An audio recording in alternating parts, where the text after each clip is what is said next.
এটা হচ্ছে পতেঙ্গা সমুদ্র সৈকত। ঠিক এখানে আমি আছি।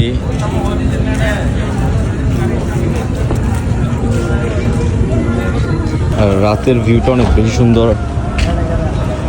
আর এখন সমুদ্রের ঢেউর উত্তাল অনেক বেশি।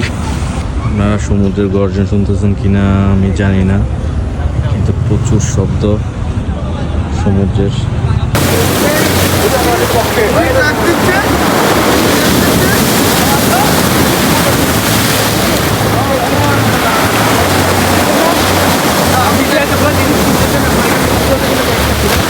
এখন বাজে রাত 3:30।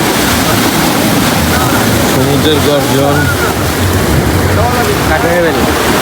না কাঁকড়া চা খাবো চা।